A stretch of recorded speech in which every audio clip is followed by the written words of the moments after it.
Letter X. The Wheel of Fortune. Dear unknown friend, we have before us a wheel which rotates, and three figures in animal form, of which two, the monkey and the dog, turn with the wheel, whilst the third, the Sphinx, is beyond the movement of the wheel. He is seated on a platform above the wheel. The monkey descends in order to rise again, the dog rises in order to descend again. First one and then the other pass before the Sphinx. Simple and natural questions, which arise spontaneously when one looks at the card, are: why do the monkey and the dog turn with the wheel? Why is the Sphinx there? How many times will the monkey and the dog pass before the Sphinx? And why are there these meetings with the Sphinx? Once having posed these simple questions, we find ourselves already at the heart of the 10th Arcanum, plunged into the very sphere of notions and ideas which it is called to awaken. In fact, the wheel alone, without its two passengers and without the Sphinx seated above it, evokes only the idea of a circle or, at most, that of circular movement. The wheel with the two animals, the one rising and the other descending, without the Sphinx above it, evokes the idea of a vain and absurd game. But the wheel turning with its two passengers and the Sphinx dominating the whole makes the onlooker ask himself if this is not an arcanum, i.e. a key that one has to know in order to be able to orientate oneself, in this case in the domain of problems and phenomena relating to the circular movement of living beings. It is especially the Sphinx above the wheel which gives us an intellectual shock and which impels us to seek out the arcanum of this card. Now, there are two categories of ideas concerning the genetic relationship and the general genesis of the four kingdoms of nature, the mineral realm, the plant realm, the animal realm and the human realm, which have their root in the intellectual life of humanity. The one is based on the idea of the fall, i.e. degeneration and descent from above below. According to this class of ideas, it is not the monkey who is the ancestor of man, but rather, on the contrary, it is man who is the ancestor of the monkey, which latter is a degenerate and degraded descendant. And the three kingdoms of nature below the human kingdom are, according to this set of ideas, the projected residue or exteriorization of the comprehensive being of primordial man, or Adam, who is the original prototype and synthesis of all the entities comprising the four kingdoms of nature. The other class of ideas comprises the idea of evolution, i.e. progress transforming from below above. According to this category of ideas, it is the most primitive entity from the point of view of consciousness as well as biological structure, which is the origin of all beings in the four kingdoms of nature and which is their common ancestor. The card of the 10th major arcanum of the tarot represents a monkey, i.e. an animal with a face still preserving features that one cannot fail to recognize as human, who is falling. For it is not the monkey who is climbing down, but rather it is the movement of the wheel which carries him along. In descending, the monkey raises his head because he is not descending of his own accord. From where does he descend, this animal with a head bearing human features? He descends from the place where the Sphinx is sitting. The crowned and winged Sphinx, with a human head and an animal body, and holding a white sword, represents the plane and the stage of being from which the monkey is moving away and towards which the dog is approaching. Now, if you had had the task of portraying the idea of the fall in the sense of degeneration from the comprehensive being, the prototype of all nature, wouldn't you have shown the Sphinx crowned above, as the only possible figure representing the unity of the human and the animal kingdom, the latter in turn being the synthesis of the plant and mineral kingdoms? And wouldn't you have portrayed one figure descending in the course of animalization, deprived of the crown, the sword, and the wings, but yet still with features bearing witness to its origin, i.e. would you not have chosen the monkey to represent the transition from the prototype state of comprehensive being to the state of reduced and specialized being? Does not the monkey lend itself marvelously to serve as a symbol of the animalization which is effected at the expense of the angelic and human elements of the prototype being?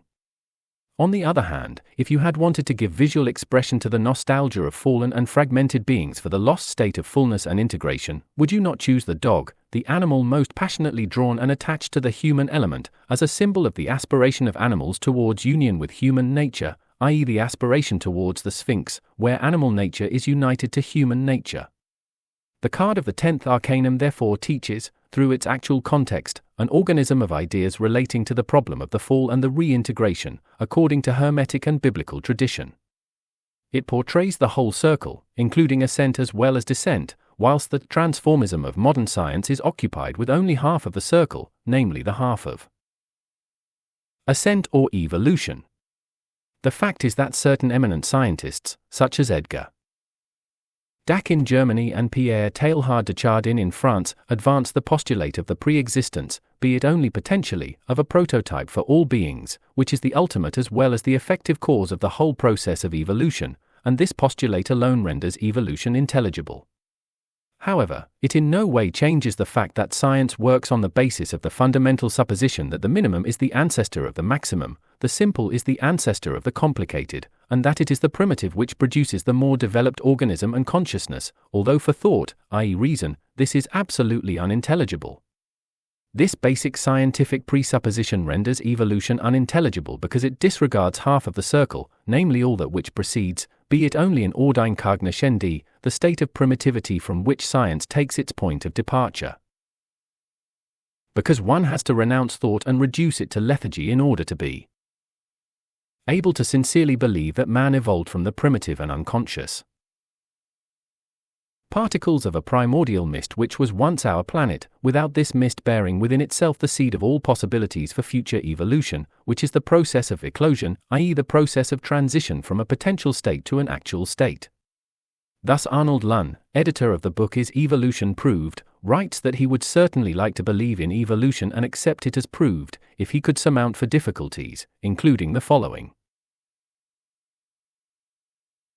For the fact is that no evolutionist had produced a plausible guess, much less a theory supported by evidence, to suggest how a purely natural process could have evolved, from the mud, sand, mists and seas of the primeval planet, the brain that conceived Beethoven's Ninth Symphony and the reactions to the beauty of music, of art, and of nature. Is evolution proved? A debate between D. Dewar and H. Less. Shelton, E. D. Arnold Lunn, London, 1947. Page 333. It is my painful duty to have to add to the above quotation the reply by William S. Beck, author of Modern Science and the Nature of Life, to the difficulty to which Arnold Lunn draws attention. He says, "It seems that the argument against evolution is pure metaphysical brocade, artfully draped so as to obscure the cogent evidence of science." William S. Beck, Modern Science and the Nature of Life, London, 1961. Page 133. Metaphysical brocade or not, it does not matter. The fact of the unintelligibility for human thought of the theory, not the facts, of evolution advanced by science nevertheless remains a fact. It is and always will be unintelligible in so far as it takes consideration of only half of the whole circle of evolution, and refuses to accept the other half of the circle, that of involution, or the fall, which would make it intelligible. Now, the 10th major arcanum of the tarot represents a circle, a wheel comprising both the descent or departure from the comprehensive prototype being and the ascent towards this being. The doctrine of the circle of involution and evolution is generally a platitude in occult literature, but it is not so when it is a matter of involution understood as the fall and evolution understood as salvation. There is a world of difference between the Orientalistic doctrine concerning the semi-automatic process of involution and evolution, and the Hermetic, biblical and Christian doctrine concerning the fall and salvation. The former sees in the circle of involution-evolution only a purely natural process, similar to the process of respiration in a living organism, animal or human. The Hermetic, biblical and Christian tradition, in contrast, sees here a cosmic tragedy and drama full of the supreme dangers and risks that the traditional terms perdition and salvation imply.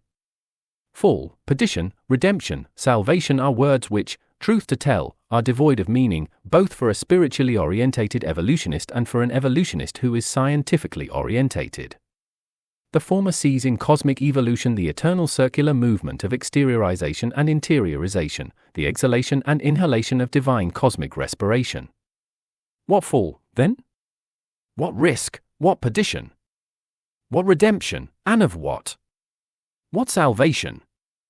The whole inventory of fundamental Judeo-Christian ideas is inapplicable in a naturally, i.e. inevitably, evolving world. Who is right?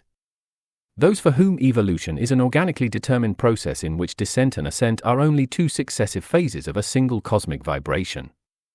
or those who see in evolution a cosmic tragedy and drama whose essence and leitmotif correspond to the parable of the prodigal son? What is it to be right? Are the passengers on a boat who have tickets for the voyage mistaken in considering the boat and its crew together as their means of navigation, transporting them following a determined route to the place of destination? For the travelers, the sea voyage is an unnatural process, something which happens by itself, provided that the ticket for the passage is paid. But can the captain, officers, and other members of the crew consider the passage over the sea in the same way as the passengers? Evidently not.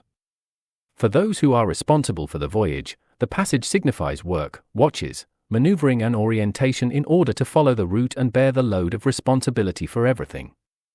For the crew, therefore, the voyage is in no way a kind of a natural process, something which happens quite by itself. On the contrary, for them it is effort, struggle, and risk. It is the same with evolution. One sees it as a natural process when one looks at it through the eyes of the passengers, and one sees it as a tragedy and drama when one looks at it through the eyes of members of the crew. All determinism and fatalism, including naturalism and pantheism, places the responsibility somewhere beyond the moral human being, in nature, in God, in the stars. This is because all determinism or fatalism is a manifestation of the mentality and psychology of a passenger. Evolution seen through the eyes of a passenger, i.e. seen as something which works by itself, is nevertheless not an illusion. That is, one can indeed find and prove the existence of a process of evolution or a progressive process which, on a phenomenological level, takes place by itself. But what effort, what sacrifices, what errors and what transgressions hide behind the phenomenological facade of the process of evolution and universal progress, established and yet to be established? Here we have arrived at the heart of the esotericism problem. Exotericism lives in processes, esotericism in tragedies and dramas. The ancient mysteries were tragedies and dramas, it is here where their esoteric character lies. Exotericism corresponds to the mentality and psychology of a passenger, esotericism to that of a member of the crew. But I repeat, exotericism is not purely and simply an illusion. For if 10 righteous men had been found in Sodom and Gomorrah, God would have spared these cities, and their inhabitants would have continued the process of evolution of their civilization and its customs. It is true that they would not have surmised Abraham's prayer nor the role that the 10 righteous men would have played in the possibility for them to continue the process of their evolution, but they would have continued this process in fact. It is similar for the whole of evolution. For there is natural selection and there is spiritual selection, or election. The inhabitants of Sodom and Gomorrah had sinned against nature and had been rejected by natural selection, but they would have been able to survive if 10 righteous men had been found amongst them. Then spiritual selection would have spared them, owing to the 10 righteous men. The fact of having evolved and of having given shelter to 10 righteous men among them would have been sufficient to justify the continuance of their existence, although their customs were contrary to nature.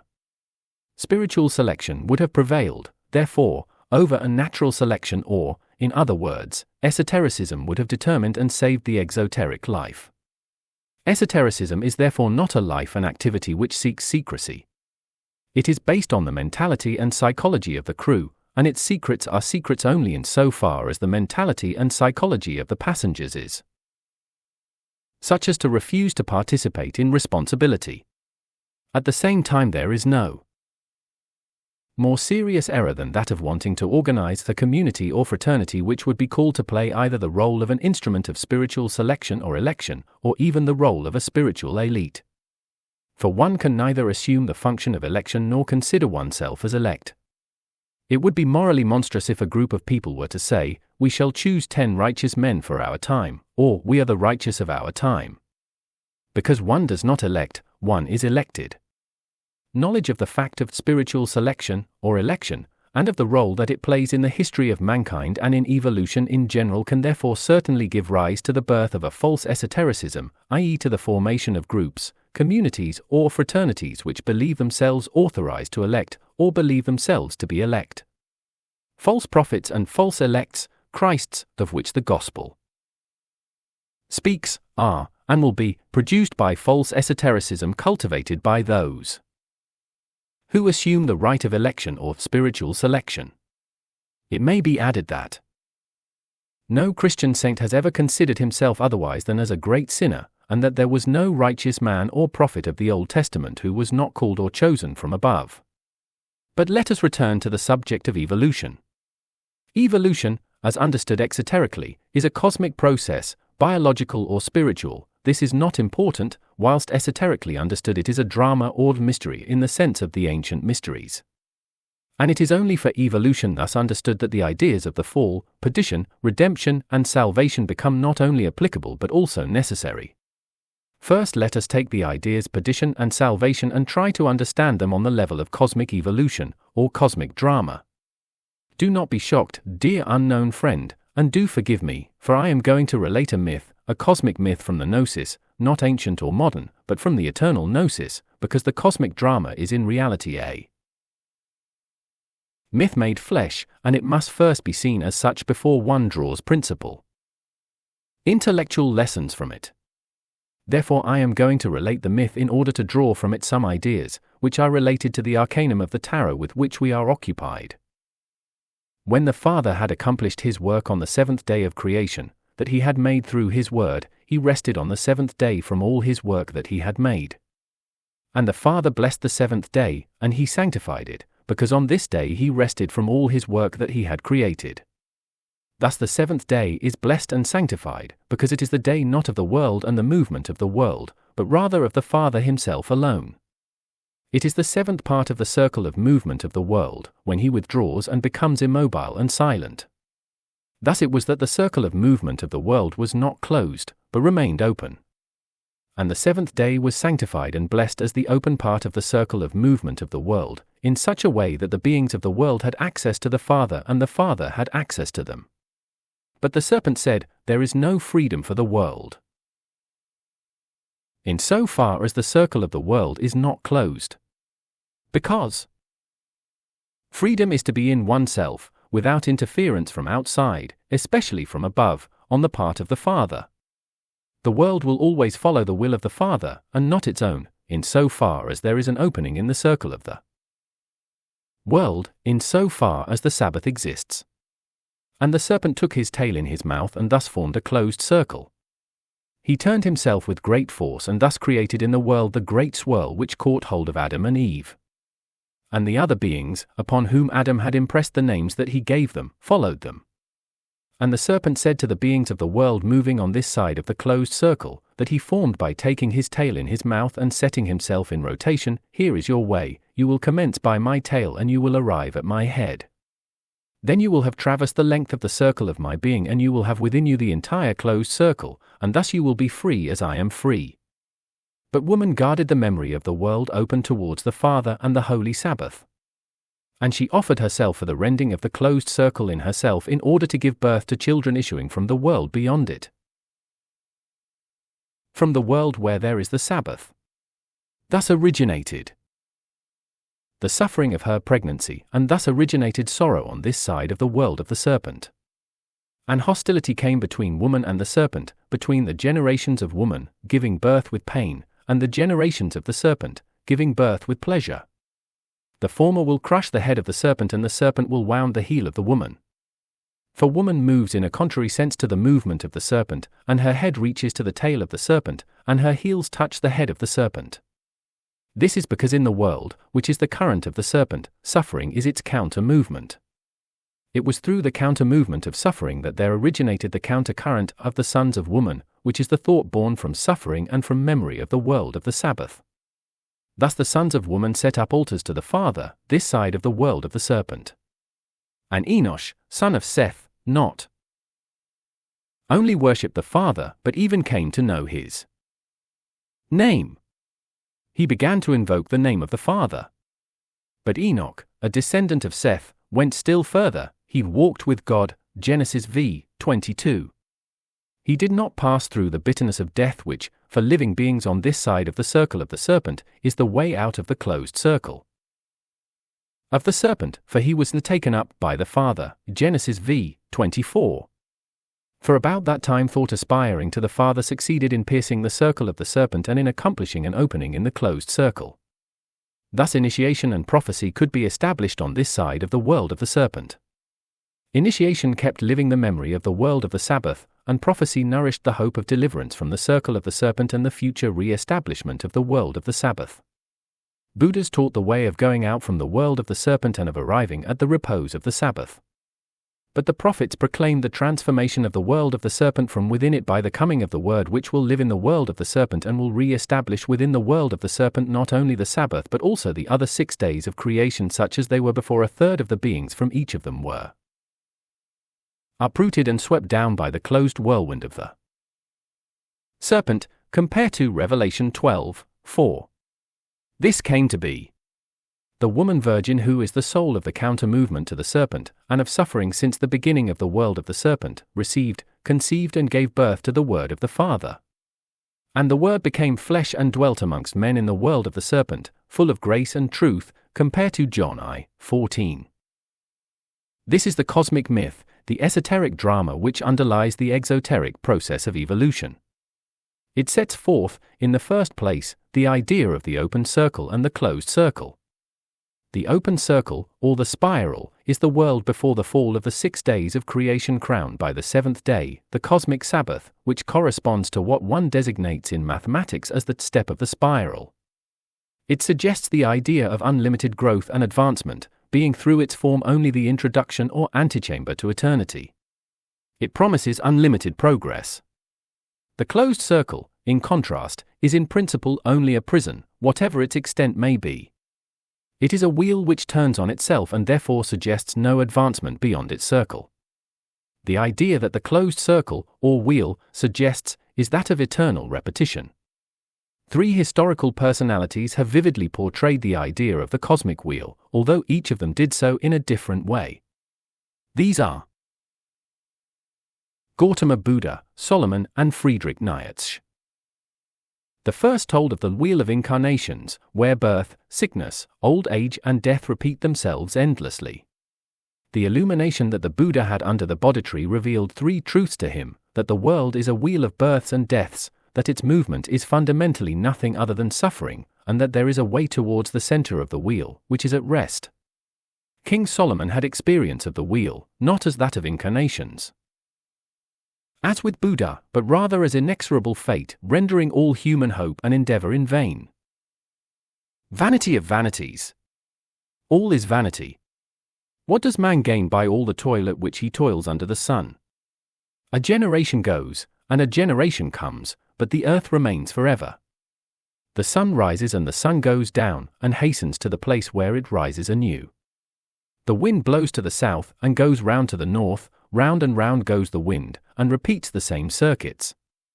All streams run to the sea, but the sea is never full. The streams continue to flow, to the place where they flow again. What has been is what will be, and what has been done is what will be done, and there is nothing new under the sun. Ecclesiastes 2-7, 9. I have seen everything that is done under the sun, and behold, all is vanity and a striving after the wind. What is crooked cannot be made straight, and what is lacking cannot be numbered. I have applied my mind to know wisdom and to know madness and folly. I perceive that this also is but a striving after wind. For in much wisdom is much vexation, and he who increases knowledge increases sorrow. Ecclesiastes 14-15, 17-18. This is the wheel of existence under the sun of which Solomon, the wise and sorrowful king of Jerusalem, had a vision. And what practical advice does he give for posterity? That of supreme despair, as follows. There is nothing better for a man than that he should eat and drink and find enjoyment in his toil. Rejoice, O young man, in your youth, and let your heart cheer you in the days of your youth. Walk in the ways of your heart and the sight of your eyes. But know that for all these things God will bring you into judgment. Remove vexation from your mind, and put away pain from your body, for youth and the dawn of life are vanity. Ecclesiastes 2:24, 11, 9-10. It is Solomon's despair which made him into an Old Testament prophet and gave his work a place between the Psalms and the books of the prophets. For Solomon portrays the emptiness, which he calls vanity, of the world of the serpent, and thus sets in relief the dilemma, either suicide or salvation on the part of God, for above the turning wheel of vanity there is God. Solomon's despair certainly belongs to the Holy Scripture. He portrays the world without Christ, which, moreover, the Buddha did also. Solomon's sadness is the sighing of creation for deliverance, having become conscious in him. Thus Buddha rightly diagnosed the world of the serpent before Christ.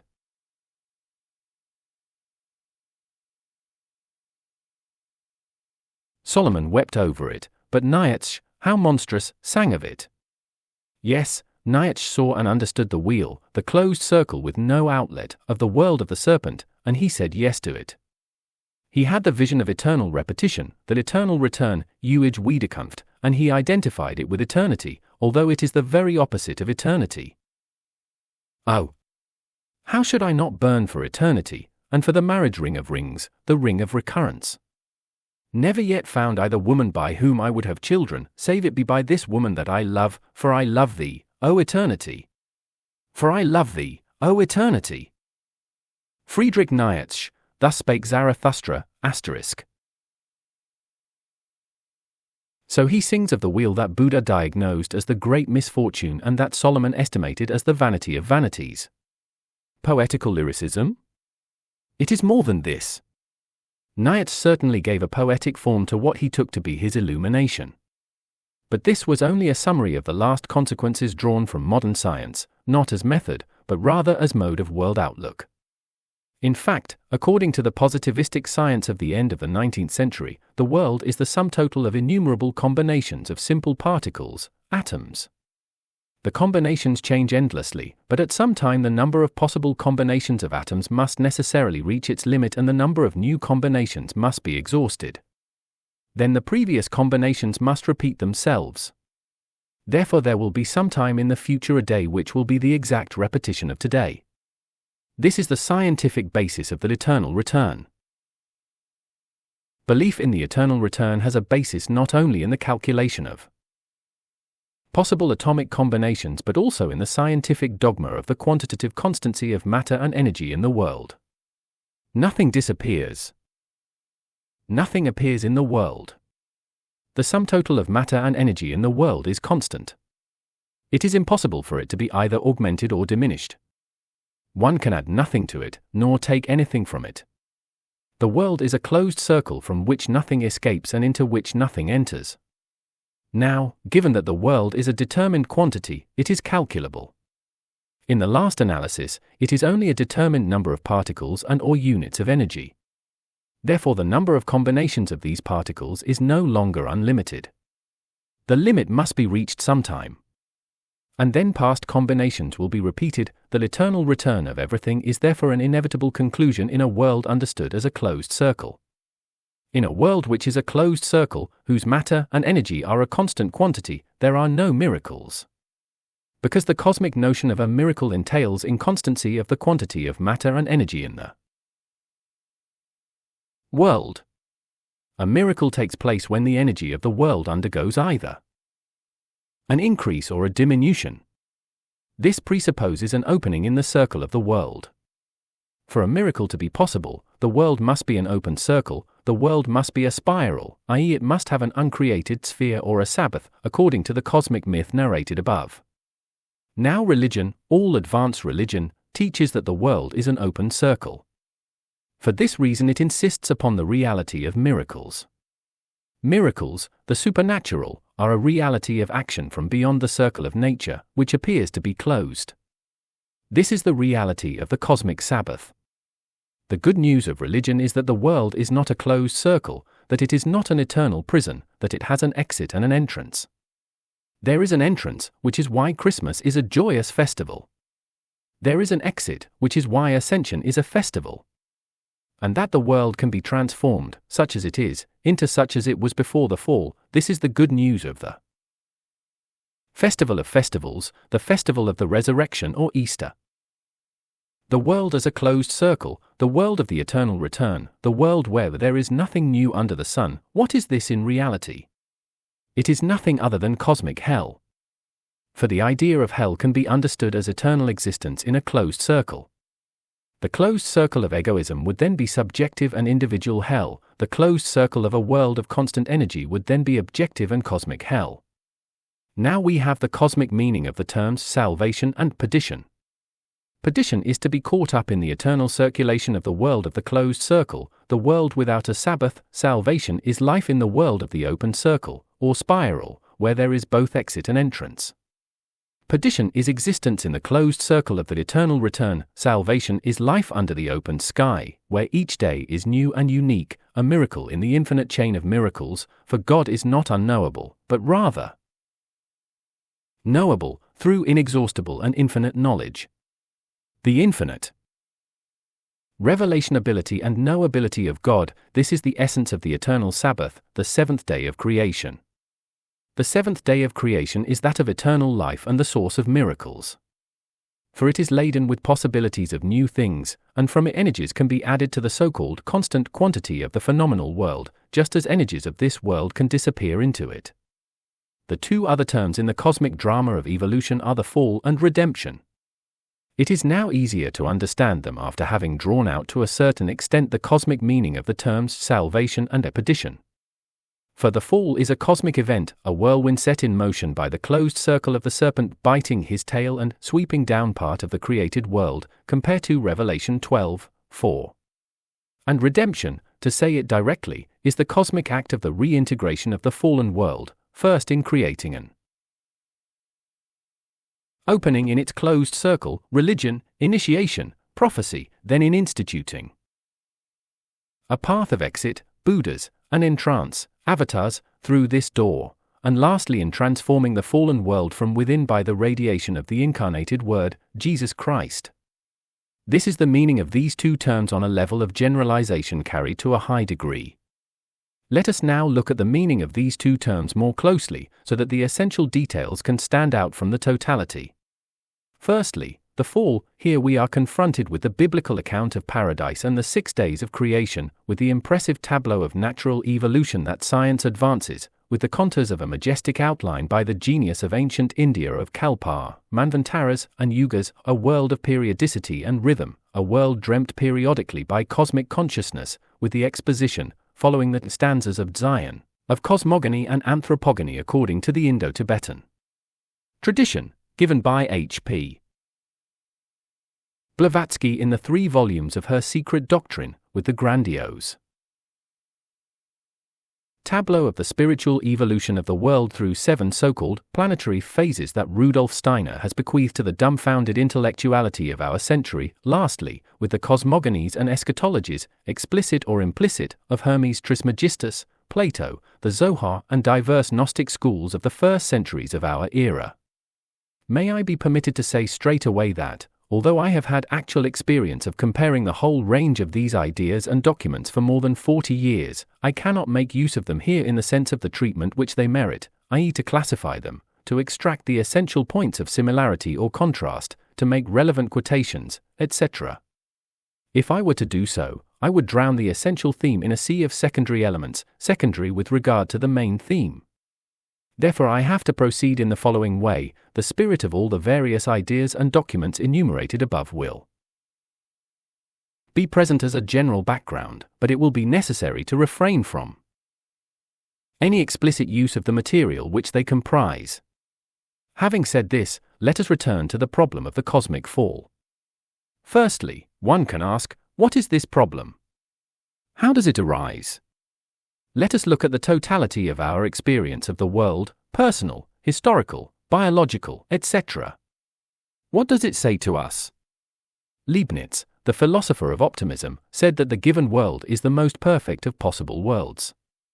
Schopenhauer, the philosopher of pessimism, said that in the given world the sum of suffering outweighs that of joy, and that the world of our experience is therefore not only imperfect but also, in the last analysis, evil. Both Leibniz and Schopenhauer looked at the totality of experience of the world, as we are now seeking to, and what a difference in what they saw. From the point of view of pure thought, which is that of Leibniz, the totality of the world shows up without any doubt a perfect arrangement of equilibrium, a harmonious functioning of its essential parts and, despite what may take place in its more obscure nooks and crannies, the totality of the world taken in its great outlines, in its essential outlines, is harmony itself. From the point of view of pure will, which is that of Schopenhauer, the experience of each individual being in the world confirms the diagnosis of the world given by Gautama Buddha, which diagnosis is therefore to be accepted as true. And from the point of view of the heart, which is that of Hermeticism and the Judeo-Christian tradition, what can one say about the world? The heart says to us, the cosmos, this marvel of wisdom, beauty and goodness, suffers. It is ailing. This great organism which cannot have been born out of sickness, whose birth must have been due to perfect health, i.e. to perfect wisdom, beauty and goodness, the totality of which was its cradle, this great organism is ailing. The continents, and the planets, grow ever more hard, petrifying, this is the sclerosis of the cosmos. And on the surface of its land masses in the process of petrification, and in the deeps of the seas, and in the air, there reigns the struggle for existence, this is the fever of inflammation in the world. But sick as it is, the world still retains, everywhere and always, characteristics of its primordial health, and shows the working of forces of its new health, its convalescence. Because alongside the struggle for existence there is cooperation in order to live, and alongside the mineral petrification, there is the succulent and breathing cover of the plant kingdom. The world can therefore be lauded and wept for at the same time. This is the origin of the problem of the fall, that the world is worthy of being sung for and wept for at the same time. The world is not what it should be. There is a contradiction between the totality and the details. For whilst the starry heavens represent a harmony of equilibrium and perfect cooperation, animals and insects devour one another and innumerable legions of infectious microbes bear sickness and death to men, animals and plants.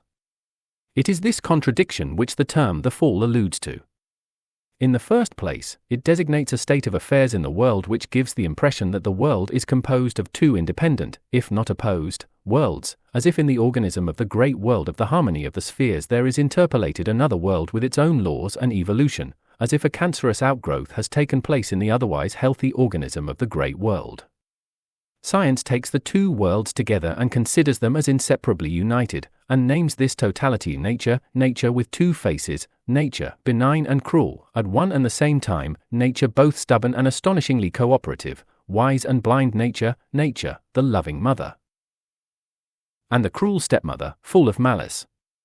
With all due respect to science, it is necessary to draw attention to a quite simple error of thought that it commits.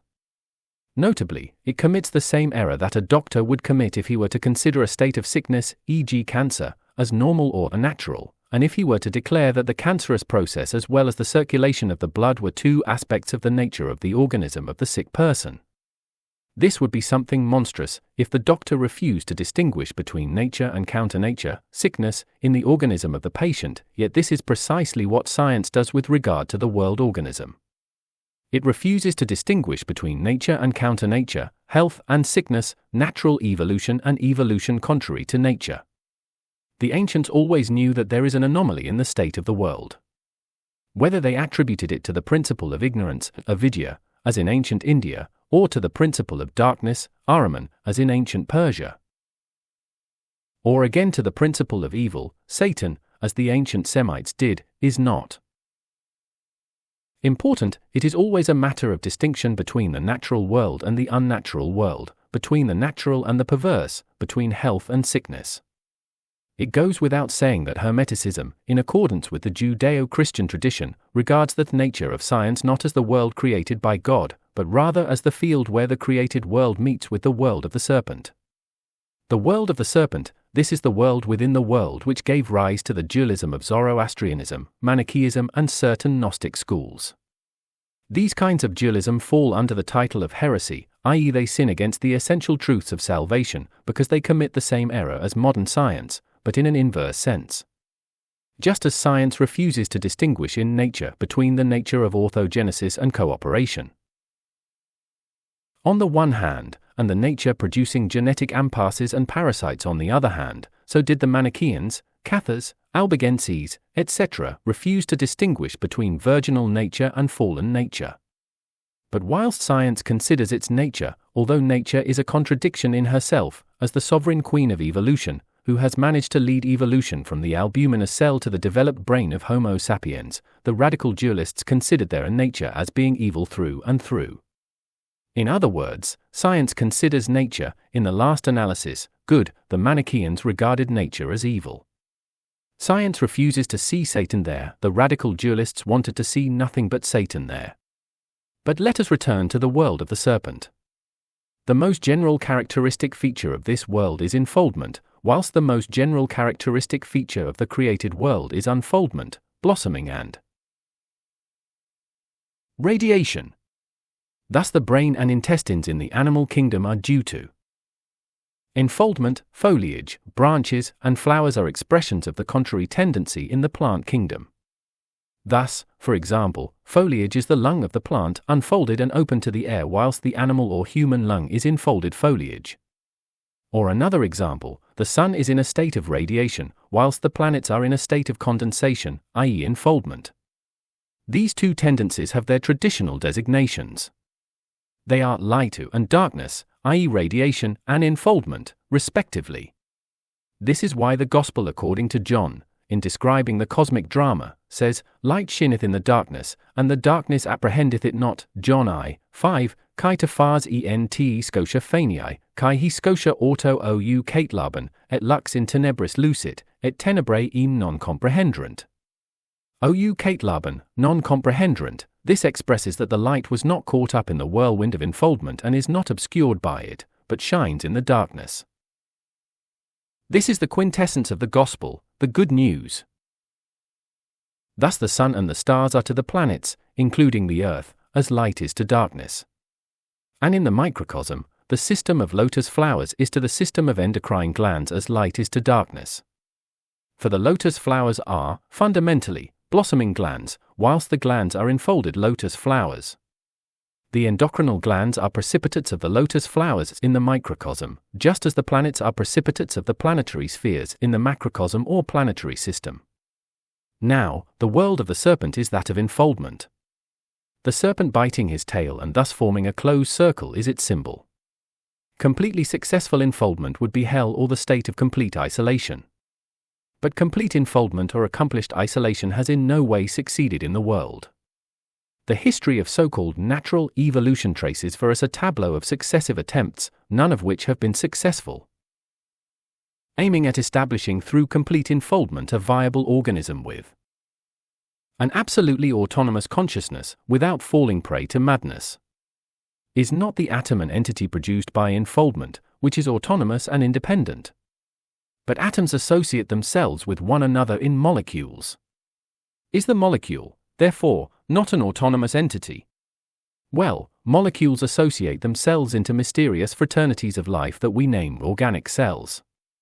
Then there are the innumerable associations of molecules in the organism. The history of the evolution of living organisms is that of the triumph of the principle of association and cooperation over that of dissociation and isolation. The latter has succeeded in forming only non-viable monsters, e.g. the dinosaurs and giant reptiles which overran the Earth and which had their uncontested reign for 100 million years of the Mesozoic or reptile era. Where are they now? They were only a great biological impasse, therefore they perished. Their reign gave way to that of mammals and birds. The former also produced many forms of impasse before an upsurge of vertebrates came, during the advance of which form after form was rejected, condemned either to a rapid or a slow extinction, until the primates, from which one subdivision, that of Homo sapiens, took possession of the earth, and now rules without rival. Thus our planet, which was in the Mesozoic era the planet of reptiles, has now become the planet of human beings. Is the human being the granddaughter of the reptile? Or, in biblical terms, are human beings the children of the serpent, the children of darkness, the product of enfoldment, or are they the children of the light? Luke 16:8. Man has the most developed brain. Now the brain is, as Henri Bergson has shown, an organ which plays the role of a sieve with respect to consciousness. It is an instrument of knowledge and ignorance at one and the same time. Its function is to admit on behalf of consciousness what is appropriate to it and not to admit, to forget, what is not appropriate to it. from the point of view of action, or the will aspiring to action. The brain is therefore an organ of selection, the epitome of the process of evolution. For what the brain does is essentially what took place during millions of years of biological evolution. The whole of evolution is the process of the sequence creation, selection, rejection, forget, repeated incessantly. The proper forms are chosen, the others are rejected. There is an invisible sieve at work. Now, this sieve has become visible, it has become flesh. It is the brain. Henri Bergson says concerning the brain: in the work of thought in general, as in the particular case of memory, the brain appears to be charged simply with the task of impressing on the body the movements and attitudes which act what the mind thinks, or what the circumstances invite it to think. I have expressed this by saying that the brain is an organ of pantomime. Indeed, the cerebral phenomena are to the mental life just what the gestures of the conductor are to the symphony. They mark out the motor articulations, they do nothing else. In other words, we should find nothing of the higher workings of the mind within the cerebral cortex. Except its sensory functions, the brain has no other part than to mime, in the full meaning of the term, the mental life. Henri Bergson, Mind Energy, TRSL. H. W. Carr, London, 1920, pp. 74-75. The brain is therefore an organ affecting mimicry, choosing what it is going to mime.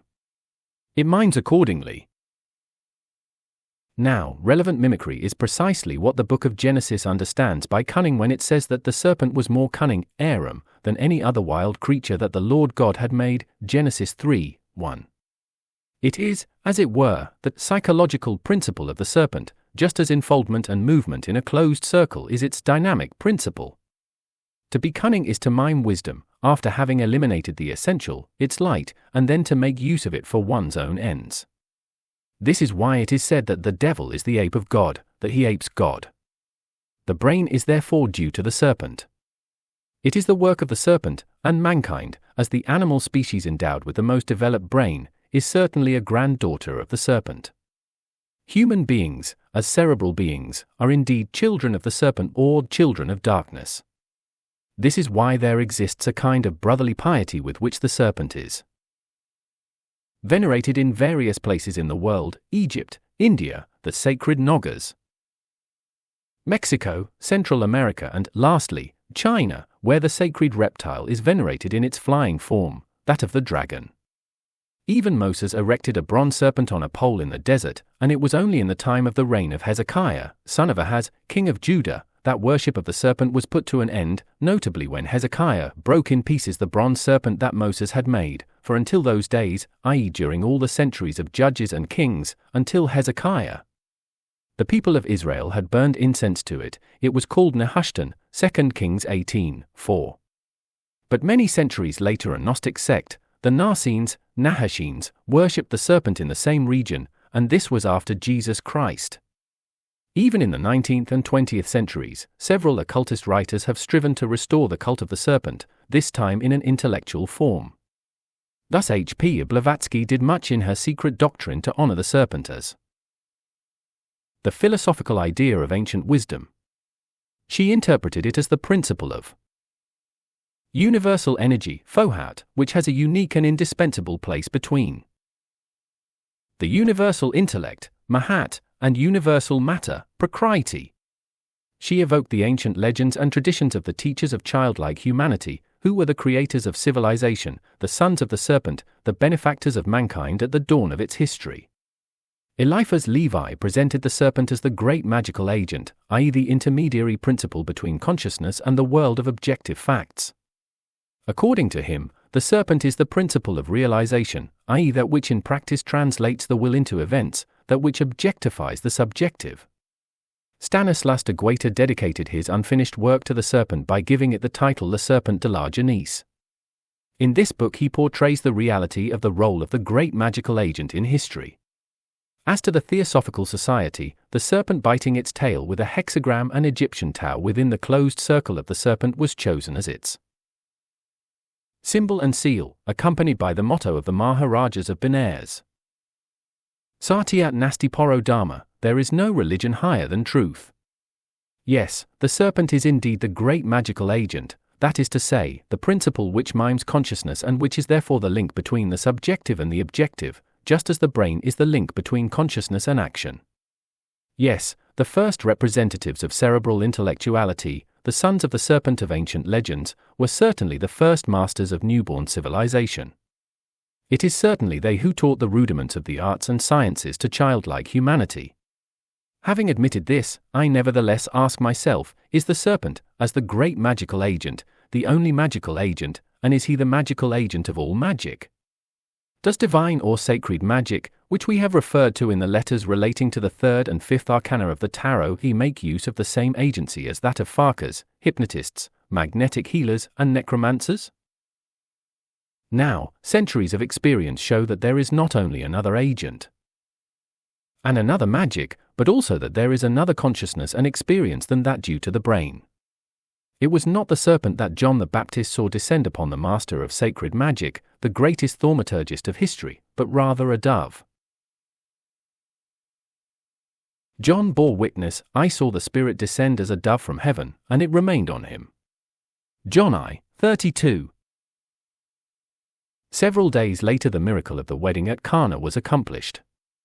The 7 miracles, the wedding at Cana, the healing of the nobleman's son, the healing of the sick man at the pool of Bethesda, the feeding of the 5,000, the walking on water, the healing of the man born blind, and the raising of Lazarus, did not have the serpent as their agent, nor was the brain the instrument of their accomplishment, nor was cerebral intellectuality the source of their initiative. The agent here is the dove, i.e. the spirit which is above the brain, above the head, and which descends upon the head and remains there, the spirit which transcends cerebral intellectuality. This spirit is the source of initiative and, simultaneously, is the agent and instrument of divine or sacred magic. Therefore I ask myself, and I ask you, a dear unknown friend, why occultist authors have not directed their zeal, fervor, and ability to serve the cause of the dove, instead of that of the serpent? Why have they not recognized the great agent of sacred magic, which has certainly demonstrated that it is called to illumine, heal and transform the world? Why did the Theosophical Society, which values truth above all belief, not choose the dove of the Holy Spirit as its standard?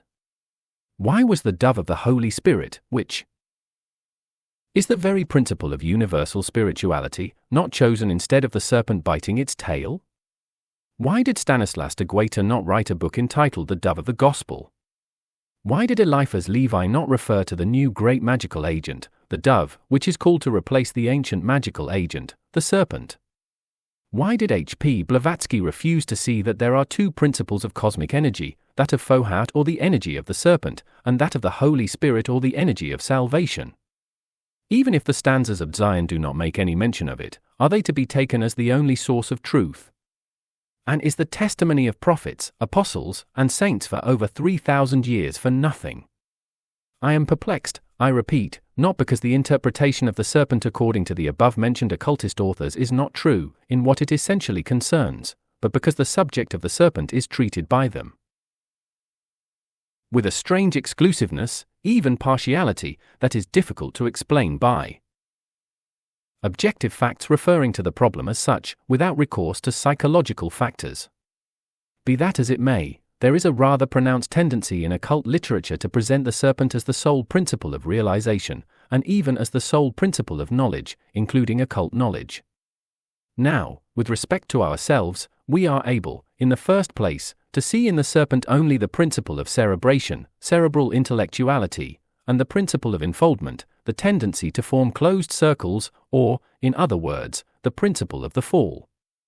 I say, in the first place, because, thanks to the work of salvation, which has a millennial-old history, a gradual spiritualization of the work of the serpent, including cerebral intellectuality, has taken place, and because intervention from above not only frustrates the formation of completely closed circles, but also gives to the tendency of enfoldment a direction toward solidarity through stages such as the family, the nation and the community of civilization.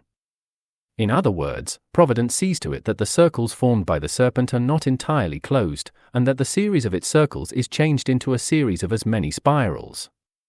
But the benefits of this gradual metamorphosis of the work of the serpent are not due to the serpent, but rather to the other principle, the contrary principle, that of the light which shines in the darkness.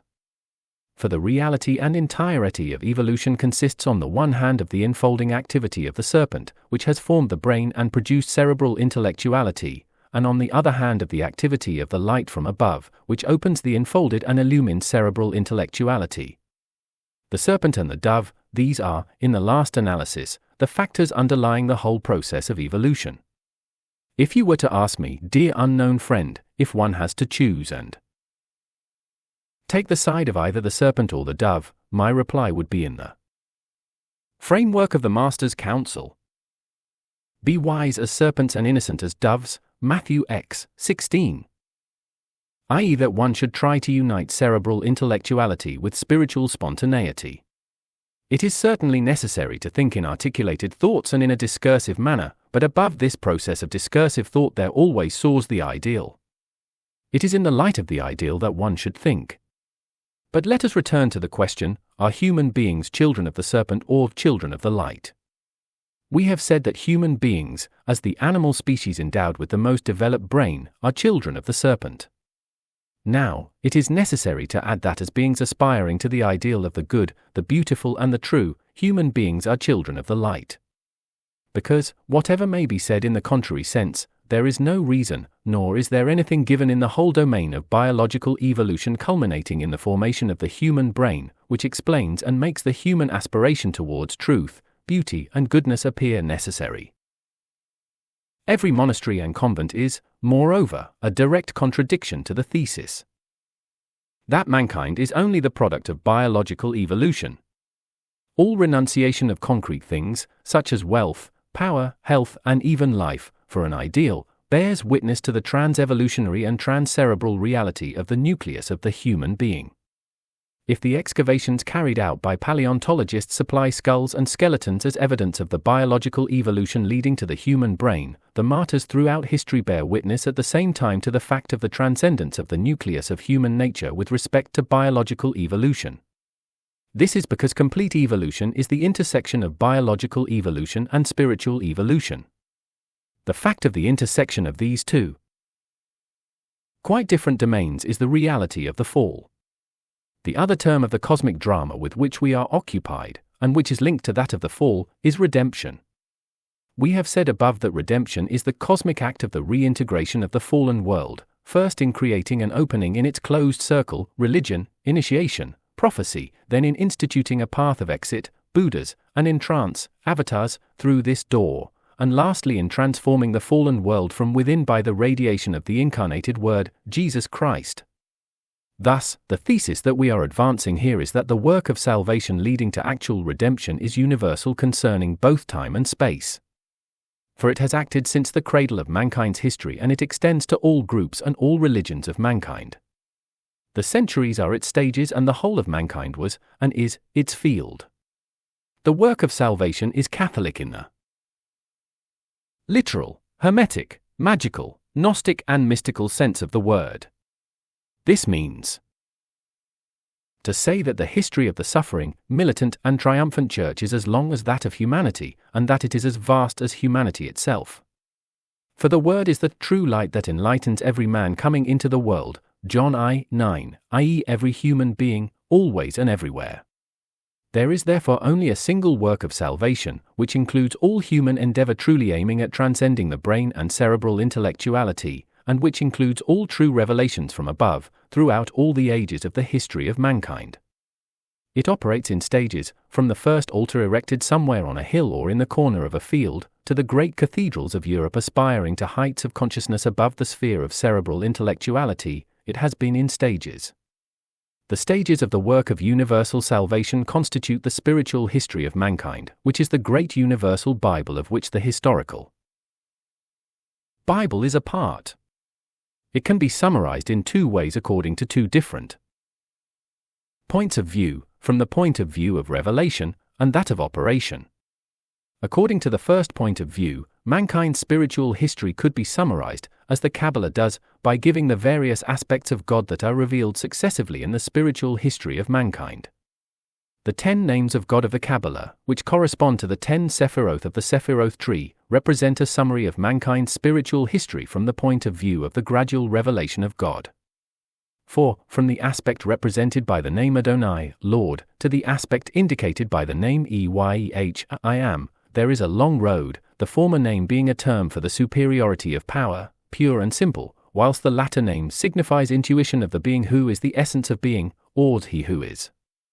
According to the point of view of the operation of the work of salvation, one could summarize mankind's spiritual history by describing its stages from the first opening of the closed circle of the serpent to the advent and blossoming of the reign of God within this circle. The stages in question are, therefore, the opening of the closed circle, the path of exit and entrance through this door, and the incarnation of the Word. The first stage, that of the opening of the closed circle, makes way for the entrance of faith into incarnated mankind, the second brings it hope, the third kindles love within it, which is the active presence of divine life at the heart of the circle of the serpent. All that mankind had been believing, had been hoping, has become reality in the present. This is the essence of the whole spiritual history of mankind in a single phrase. But this summary comprises a world of events. It includes the first awakening of memories of paradise in souls immersed in the darkness of the struggle for existence, the institution of worship, cult, to guard these memories and to protect them from being forgotten, the arising of priests charged with this cult, and of seers and prophets who keep it alive and develop it, the arising of schools of individual effort aspiring to transcerebral experience, the glorious news that such endeavor is not in vain, that there is a path of exit, the teachings of the Buddhas, the masters of this path, the revelations of the avatars, rishis, great masters and men of God, demonstrating the reality of the path of entrance, manifestation and incarnation, the spiritual preparation in the whole world, and the real preparation in a chosen people, Israel, of the incarnation prefigured by the incarnations and manifestations of avatars and bodhisattvas, on the path to Buddhahood, then the incarnation itself, and lastly all that is implied in St. Paul's words. Great indeed, we confess, is the mystery of our religion. He was manifested in the flesh, vindicated in the spirit, seen by angels, preached among the nations, believed on in the world, and taken up in glory. 1 Timothy 3:16. Now, what is generally understood by evolution is due to the concurrence of two principal lines of operation, that of the serpent and that of the work of salvation. Principal, I say, because there are also secondary lines which play an intermediary role between the principal lines, such as, for example, the line of evolution of individual souls by way of repeated incarnations. This subject has been considered in a preceding letter, Letter 4, and will be considered again in the 13th letter. We draw attention here, in the context of general evolution, only to the following fact. Science is at present confronted with the problem of the transmission by way of heredity of characteristics acquired through experience. This problem, such as it is presented today, is due to the paradoxical contradiction between what is known of the law of heredity and what is known about evolution and progress in general. Notably, it has been found that acquired characteristics do not transmit themselves by heredity and, on the other hand, the sum total of facts concerning general evolution provides evidence of progress. In order to resolve the contradiction between heredity, which only reproduces, and general evolution, which demonstrates creativity, it is necessary to have recourse to a further dimension, i.e. to add the vertical dimension to that of horizontal continuity in time, the latter dimension being that of heredity, which connects successive generations.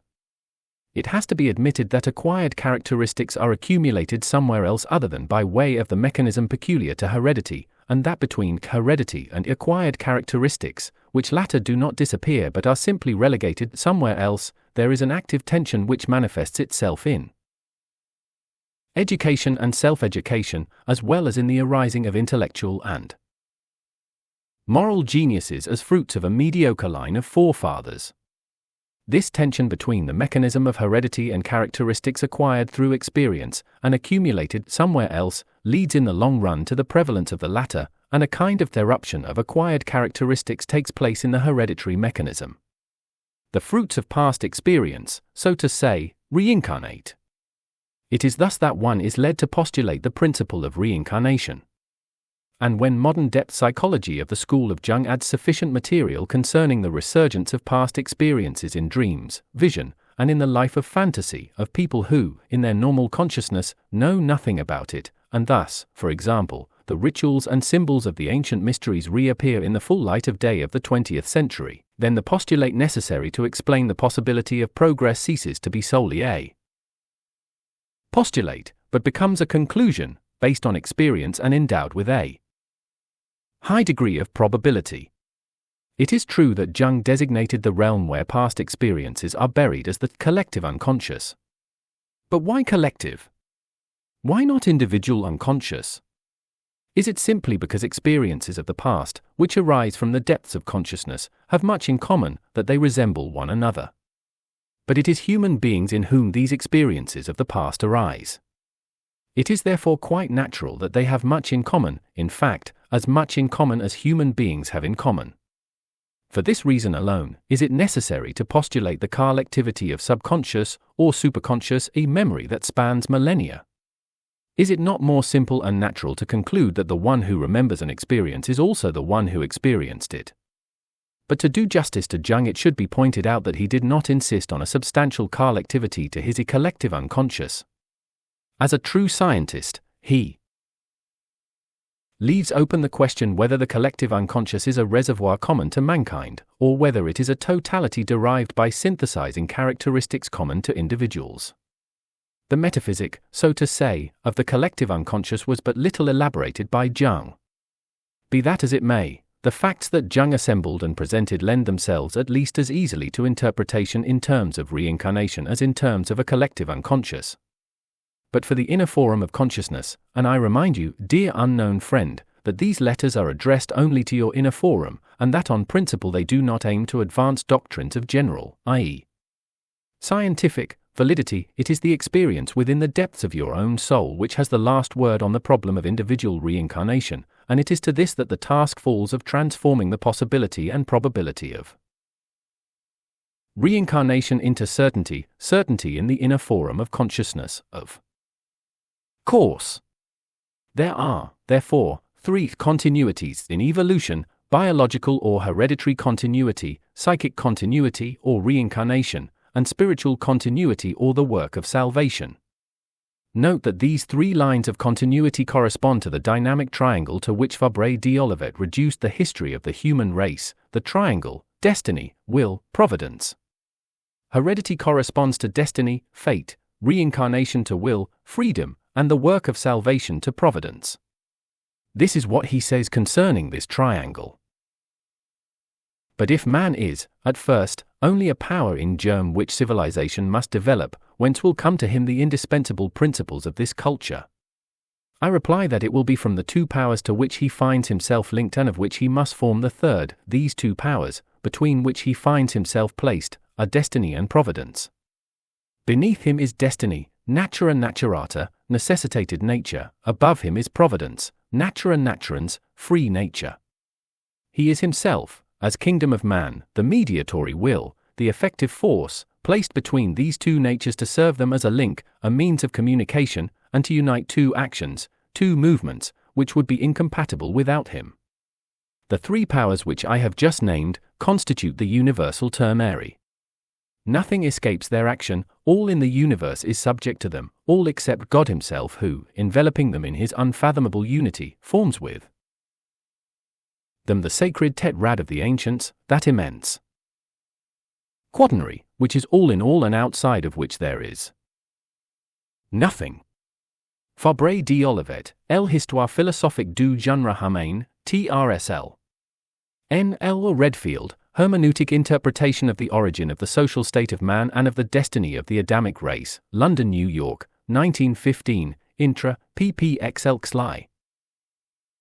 I permit myself to add to this quotation from Fabre d'Olivet that during my whole life I have not succeeded in finding a more lucid formula and a more effective general key for understanding the evolution and history of mankind than that given by Fabre d'Olivet. However, the century and a half which has elapsed since his work and the growth of knowledge concerning mankind's history which has been achieved in this lapse of time, and also the unfortunate bias of Fabre d'Olivet, which blinded him with respect to certain mysteries of Christianity, has forced me to revise the application by Fabre d'Olivet of his praiseworthy general principles concerning concrete problems and details of the history of mankind. The same remark is applicable also to Saint Yves d'Alveda, above all to his work Mission des Juifs, the mission of the Jews, excepting the anti-Christian bias, which is not to be found with him. Heredity, reincarnation, and the work of salvation, reincarnation being the intermediary principle between the other two, therefore together constitute the cosmic drama of evolution. The 10th card of the tarot, in evoking this whole problem, gives a cross-section through the middle of the problem of evolution by portraying the aspect of most practical significance, i.e. the relationship between animality, animal nature, and humanity, human nature. The Sphinx above the wheel represents animality and humanity united, either still not differentiated, or already reintegrated. The enigma of the Sphinx is therefore that of the humanization of animality and the animalization of humanity. The dog ascending towards the Sphinx represents animality aspiring to union with humanity, the monkey descending represents the process of the animalization of humanity. It is a matter, therefore, of the arcanum of the practical solution of the problem, how to accomplish, without eradication or ejection, a wholeness of the human and animal elements in the human personality without the former animalizing, becoming a monkey, or the latter falling under the tyrannical domination, becoming dogs, of the former. Or, in other words, how to descend into the animal element without becoming animalized and how to make an ascent without the coercion of animality to the human element. Now, the 10th arcanum is also strictly practical. It is a spiritual exercise which has the aim of awakening an arcanum, i.e. skilled knowledge of a certain know-how. And that know-how of which it is a matter with the 10th arcanum is the right way of handling on the one hand the elements of animalized man, which proceed away from a center, and on the other hand those elements of animality aspiring to humanity, which strive towards a stable center. This stable center is the Sphinx, placed above the wheel of animality, i.e. above the automatic movement in man's psychic nature. The wheel and the Sphinx above it, what practical task does this context suggest? The following: there is created animality and there is evolved animality. The former had its origin before the fall and the latter owes its existence to evolution since the fall, i.e. to the work of the serpent.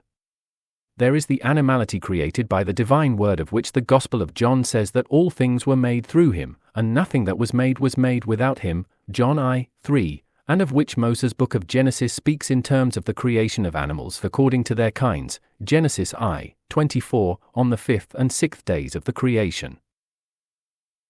The animality of divine origin is summarized by the 4 prototypes or kinds of the holy Hayath, cherubim.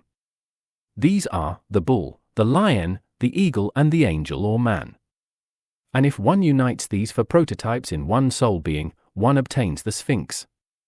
The Sphinx is therefore the prototype synthesis of holy animality, i.e. divine instinctivity, or the principle of spontaneous obedience to God.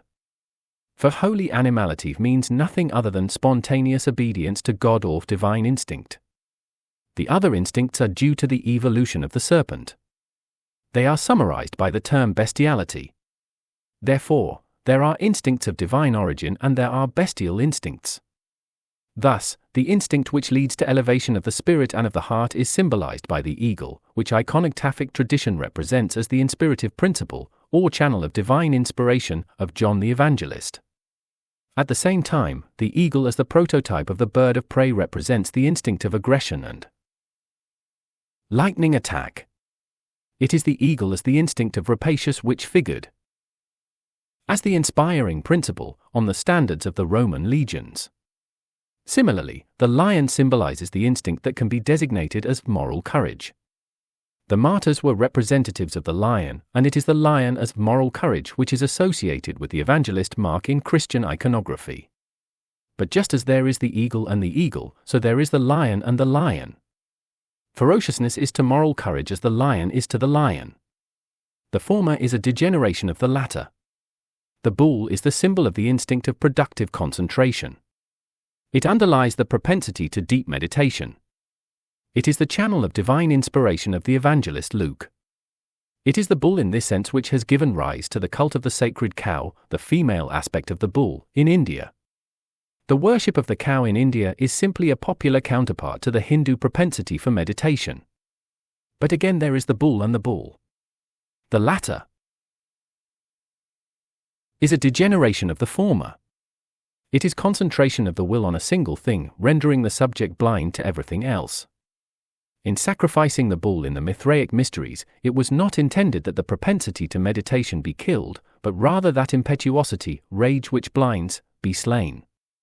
The evangelist Matthew, according to iconography, has the angel or man as inspiring companion, who represents the propensity to objectivity, which is manifested, for example, in the truthfulness of an epic narrative made by an annalist or chronicler. But there is objectivity and objectivity. One can be objective, i.e. impartial, in taking everything equally to heart. And one can be objective, impartial, in assuming an attitude of equal indifference towards everything. The former is angelic objectivity, the latter is its degeneration, it is that of cold and heartless observation. The former manifests itself by means of the instinct that we call conscience, the latter is manifested in what many take to be the scientific spirit, and which, truth to tell, is only the propensity towards cynicism. Thus we have a comparative array of the principal instincts of divine origin and those that have originated since the fall. Now, the practical task which follows from this is that of inner alchemy, the transmutation of fallen instincts into their non-fallen prototypes, i.e. the transmutation of eagle into eagle, of lion into lion, of bull into bull, and of man into angel, or, in other words, the task is to establish, or re-establish, the sphinx above the wheel of instinctivity, to transform the wheel of psychic automatism into the sphinx. How is this to be done? By way of metamorphosis, i.e. by alternating contraction and expansion. Just as the growth of a plant is the manifestation of two tendencies, a vertical tendency and a horizontal tendency, operating alternately, so that the former pushes upwards and the latter effects its blossoming out, so does psychic metamorphosis operate by restriction of the expansive tendency, which results in elevation, followed by expansion on the new plane attained by elevation which, in turn, will be followed by restriction, resulting in a new elevation, and so on. This is the law of metamorphosis which Goethe ascertained and studied in the plant realm, and it is also the law of transmutation of psychic forces, the narrow way, or the way of the cross, in the human kingdom. For human beings and plants live under the law of the cross, the latter organically, the former spiritually. For this reason the plant is a manual of practical Hermeticism, where one can read the immutable laws of spiritual discipline. Schiller, the brother of Goethe, understood this, which is why he said, "Dost thou seek the highest, the greatest? The plant can show it thee. What the plant is unconsciously, be thou intentionally, that's it. Suchst du das Hochste, das Größte? Die Flans kann es dich lehren, was sie willenlos ist, sei du es wollend, das ist's." This is because the plant kingdom is the most virginal realm of nature following the fall, and because man is on the way to the reintegration. Every garden therefore preserves something of the Garden of Eden, and can serve as a living library for someone aspiring to salvation. Now, it is a matter of extending the law of the cross, which rules the plant realm organically and the human kingdom spiritually, to the animal kingdom also. And this must be done not by training dogs, horses, and parrots, but rather by applying the law of the cross to the inner animality in man's psychic life. It is necessary to restrain the bull in us in order to elevate it to the bull. This means to say that the instinctive desire which shows itself as rage concentrated upon a single thing, and which blinds one to everything else, is to be restrained and thus elevated to the propensity for profound meditation. This entire operation is summarized in Hermeticism by the words to be silent. The precept to be silent is not, as many authors interpret it, solely a rule of prudence, but it is moreover a practical method of transforming this narrowing and blinkering instinct into a propensity towards depth and, correspondingly, an aversion towards all that is of a superficial nature. The winged bull is therefore the result obtained by the procedure of being silent. This means to say that the bull is elevated to the level of the eagle and is united with it. A marriage of the impetus towards the heights and the propensity towards depth is effected by this union. The marriage of opposites, this traditional theme of alchemy, is the essence of the practice of the law of the cross. For the cross is the union of two pairs of opposites, and the practice of the cross is the work of conciliation of four opposites, two horizontal and two vertical opposites.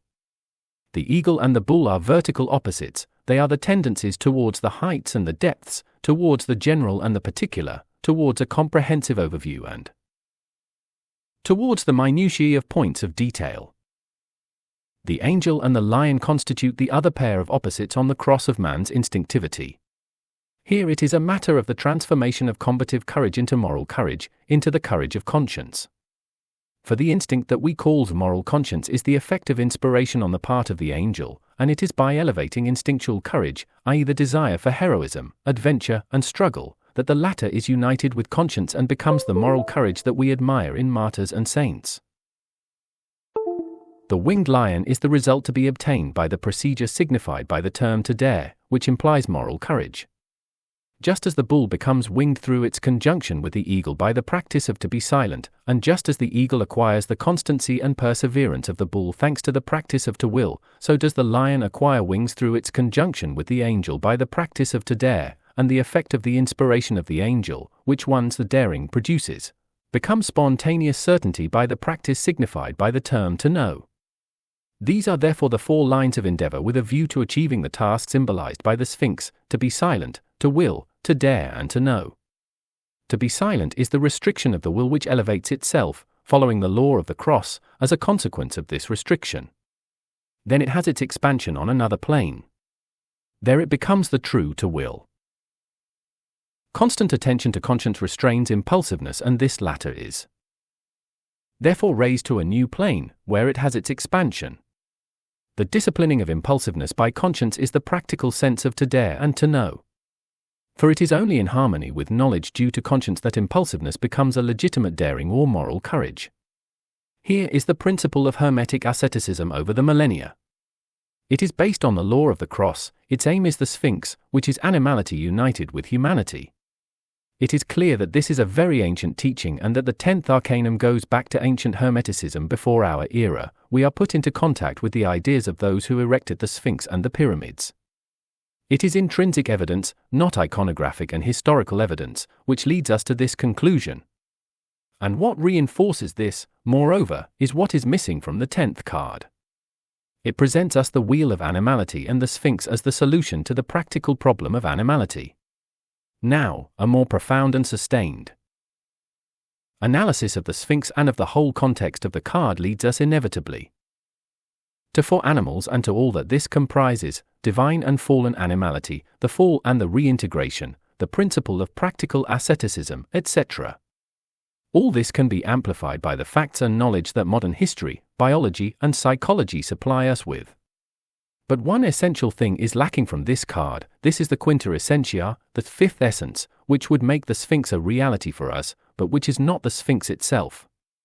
The active principle of the cross, the fifth essence, without which the whole operation cannot be practiced and would remain only knowledge and a hope, is not to be found indicated here. The Sphinx figures here as the last solution, or, rather, as the last enigma. The absence of a direct indication, for indirectly the whole card relates to the enigma of the Sphinx and, through this very fact, to the fifth essence, in the context of the card of the principle of the new Adam, who is the fifth essence, as we know today equally in esotericism and exotericism, indicates the pre-Christian origin of the 10th card. From the point of view of iconography it is clearly medieval, of the late Middle Ages, as all the other cards are, but intrinsically it is older, notably pre-Christian. Is it the oldest, or is it simply the least evolved of the 22 cards of the major arcana of the tarot? The 22 cards of the major arcana of the tarot being an organism, a complete whole, it is not a question of diverse and disparate origins of particular cards, but rather of the degrees of their evolution or transformation. For the tarot, also, is not a wheel, a closed circle, but rather a spiral, i.e. it evolves through tradition and reincarnation. The authors who saw in the tarot the sacred book of Thoth, Thoth equals Hermes, were both right and wrong at the same time. They were right in so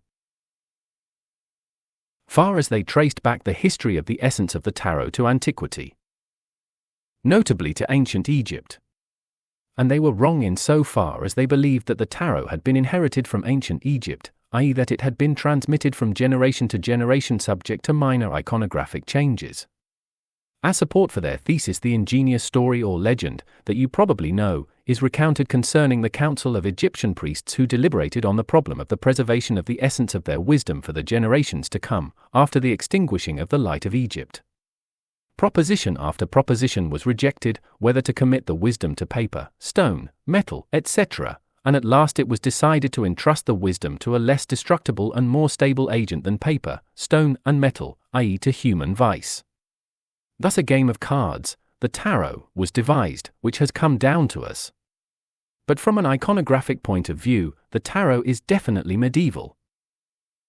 And from a historical point of view, there is no evidence that it existed before the end of the 14th century. Compare to Gerard van Rijgenberg, He Tarot, Lyons, 1947, pp. 48 ff. Therefore, if it is a matter of a popular game, designed to be as such by Egyptian sages, we would have to have a lot of material concerning the tarot, as a card game, during the 14, or at least 10, preceding centuries during which there is a complete silence concerning the tarot. No, the tarot is not inherited, it has reincarnated. It has reincarnated in conformity with the experience of modern depth psychology of the school of Jung, who ascertained the upsurge of ancient and even archaic mysteries and cults from the depths of the unconscious of people in the 20th century. The tarot is the sacred book of Thoth, not inherited or transmitted, but reborn. In support of this thesis, let us make a quotation, this time not from a modern legend, but from the text of a Greek Hermetic treatise of considerable antiquity. This is Kore Kosmou, or Isis teaching her son Horus the mysteries of heaven. Here it is a matter of the sacred book of Thoth, concerning its nature and origin. The following is the relevant text. As long as the craftsman who made the universe willed not to be known, all was wrapped in ignorance.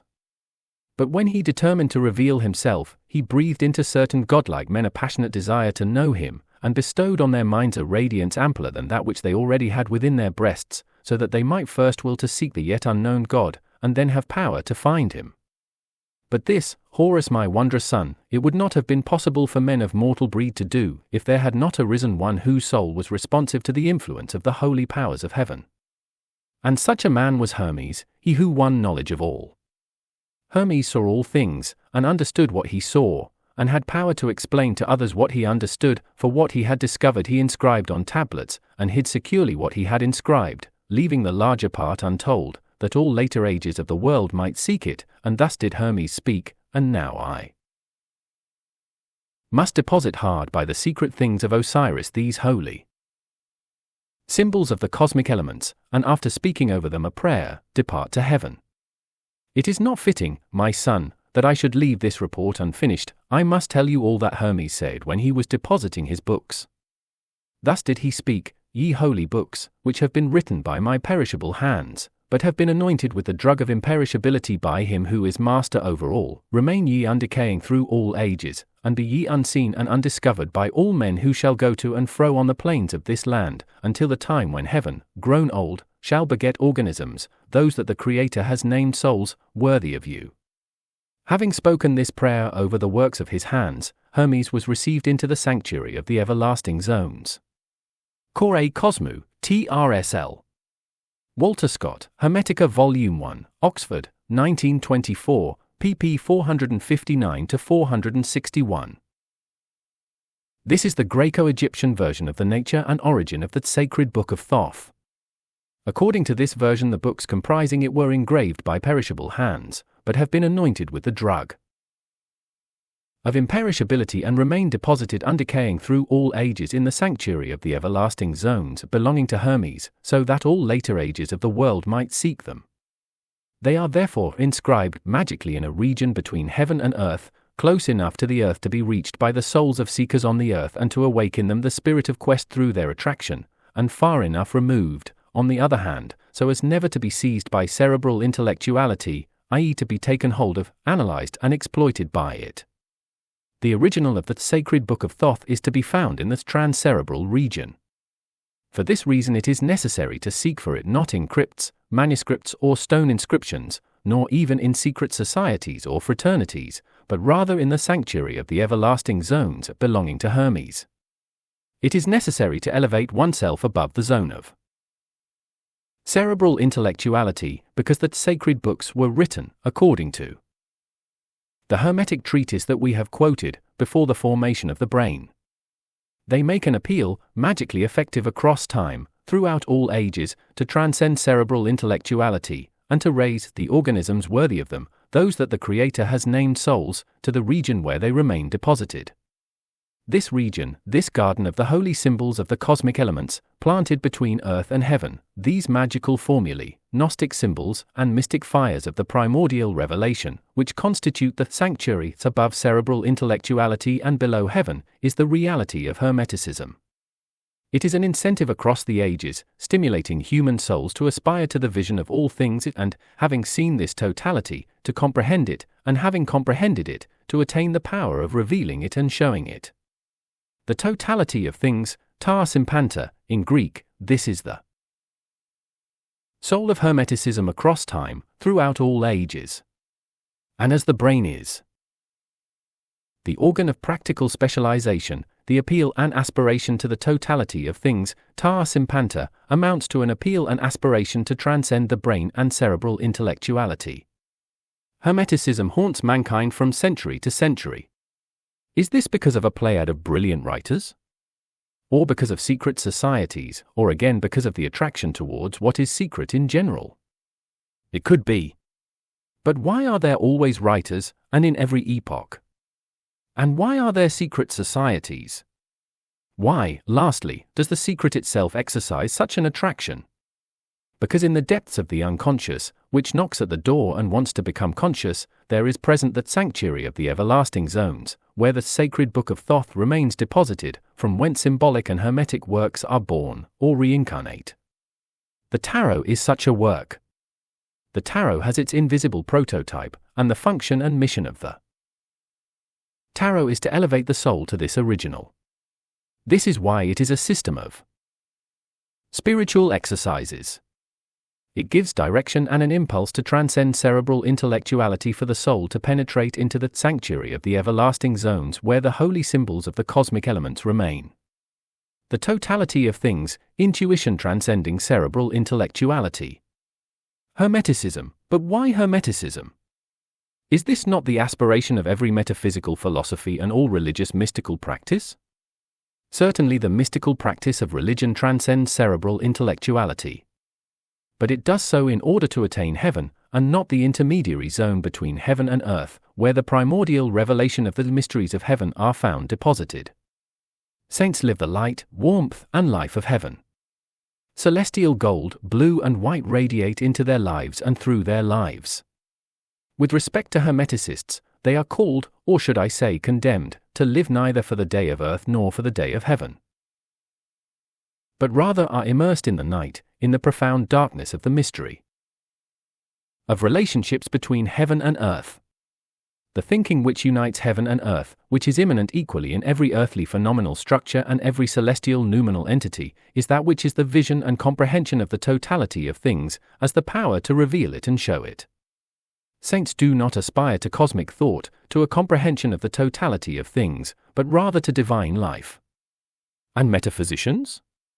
Do not idealist philosophers aspire to the totality of things, to grasp it through thought? Plato, the father of metaphysical philosophy, had had the experience of transcerebral thinking, of thought that is not conceived, but seen. This is why he was able to teach the method of gradual elevation beyond cerebral intellectuality, the elevation from an opinion, doxa, which is possible, to a conclusion, dianoia, which is probable, by way of dialectical argument and, lastly, from a probable conclusion to the certainty of immediate perception. Episteme. It is through episteme, through immediate perception, that he had the experience of objective thought, cosmic thought, that he named the world of ideas. Having had the experience of ideas that are not conceived or invented through subjective cerebral intellectuality, but perceived and contemplated through episteme, Plato committed an error, moreover, quite understandable, of peopling the higher sphere of the spiritual world with ideas, although no world of ideas as a separate world or sphere exists. The whole world is peopled only by individual beings, and ideas live and exist only in them, through them, and in relationships between them. Ideas are certainly real, but as an immanent reality, not as a separate reality. Ideas live only in a given consciousness, be it that of God, or of the angelic hierarchies, or of man. But they can also be projected outwards, or engraved, as our ancient treatise expresses it, incarnated in symbols and formulae, and thus conserved in the objective spiritual world. This entire operation of the projection, incarnation, and conservation of ideas is called in Hermeticism writing the book. It is of such a book that the Apocalypse speaks when it says, "And I saw in the right hand of him who was seated on the throne a book written within and without, sealed with 7 seals." Revelation v. 1. Such, also, is the sacred book, or books of Thoth of which Kore Cosmu speaks. Now, Plato, in elevating himself above cerebral intellectuality, had a meeting with the sacred book of Thoth, with the holy symbols of the cosmic elements, which are imperishable and undecaying, and which are in the sanctuary of the everlasting zones belonging to Hermes. As the Hermeticist that he was, he attained to the sanctuary, but as the speculative philosopher that he was also, he failed to appreciate the magical fact of a living spiritual monument, and he gave it an interpretation, which was later declined by his disciple Aristotle, which is not magical but rational, in postulating a world of ideas beyond the world of phenomena. Here is the fundamental error of all metaphysical philosophy, from Plato to the present time. It hypostatizes ideas. Ideas live only in the consciousness of individuals or are present in potency in books, invisibly written books, such as the Holy Scripture, in invisible books, which are living spiritual monuments due to the operation of divine magic, and, lastly, in the whole world, which is also a great book containing in potency the ideas of its creation and destiny expressed through the symbolism of facts. This is, therefore, how Hermeticism differs from religious mysticism and metaphysical philosophy. Hermeticism as the aspiration to the totality of things is neither a school, nor a sect, nor a community. It is the destiny of a certain class or group of souls.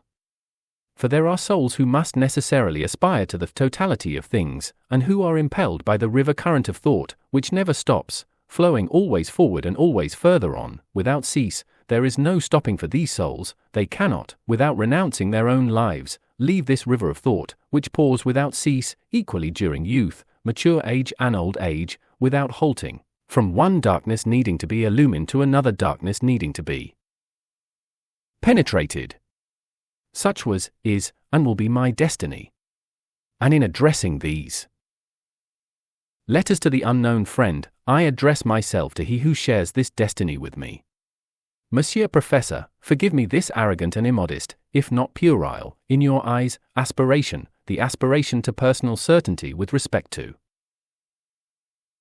the totality of things, that you, in the industrious and fertile work that you do, hope to attain only after centuries of the collective endeavor of generations of scientists.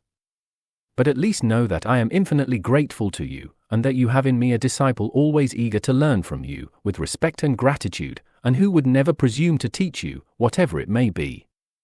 Monsieur Priest, pardon me concerning what you think to be human pride, which wants to penetrate into the mysteries of God, instead of bowing before divine wisdom and goodness and accepting with humility, as befits a Christian, the revealed truths of salvation, which, in so far as they are practiced, suffice absolutely for the well-being, happiness, and salvation of the soul.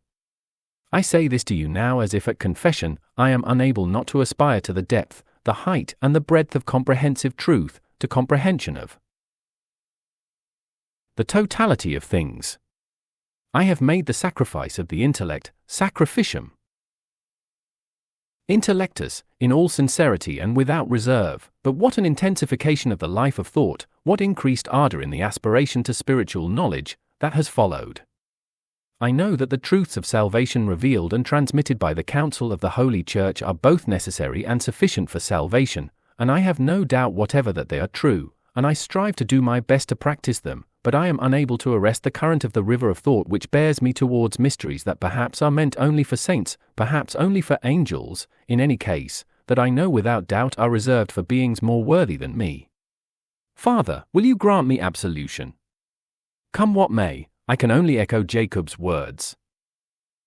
I will not let you go until you have blessed me. Genesis 26.